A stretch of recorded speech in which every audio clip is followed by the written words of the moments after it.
আসন্ন জাতীয় নির্বাচনকে পেছানোর জন্য একটি স্বার্থান্বেষী গোষ্ঠী স্বৈরশাসকদের সঙ্গে হাত মিলিয়ে ষড়যন্ত্রে লিপ্ত হয়েছে বলে অভিযোগ করেছেন বিএনপির জাতীয় স্থায়ী কমিটির সদস্য ও দলের চেয়ারপারসনের ব্যক্তিগত চিকিৎসক অধ্যাপক ডাক্তার এজেডএম জাহিদ হোসেন।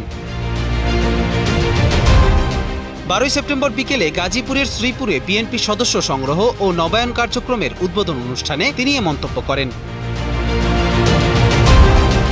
এ সময় দলের নেতাকর্মীদের উদ্দেশ্যে ডাক্তার জাহিদ বলেন, যে কোনো মূল্যে গণতন্ত্রের পথে এগিয়ে যেতে হবে। তিনি আরও জানান, ষড়যন্ত্রকারীদের প্রতিহত করতে বিএনপি সর্বদা প্রস্তুত। বসুন্ধরা টিস্যু অসত্যতার বিরুদ্ধে এক বিন্দুও ছাড় নয়।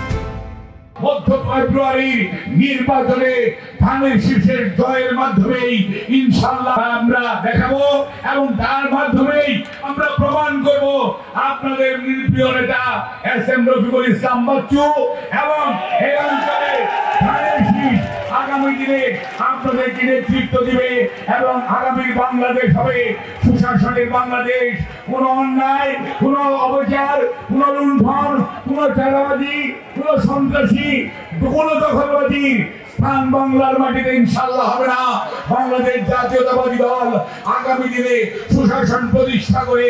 অনুষ্ঠানে আরও উপস্থিত ছিলেন দলের কেন্দ্রীয় কমিটির সহস্বাস্থ্য বিষয়ক সম্পাদক অধ্যাপক ডাক্তার এস.এম. রফিকুল ইসলাম বাচ্চু, উপজেলা বিএনপির আহ্বায়ক আব্দুল মোতালেব, পৌর বিএনপির আহ্বায়ক হুমায়ুন কবির সরকার, সদস্য সচিব বিল্লাল হোসেন ব্যাপারী ও খায়রুল কবির আজাদ মণ্ডল সহ স্থানীয় নেতাকর্মীরা।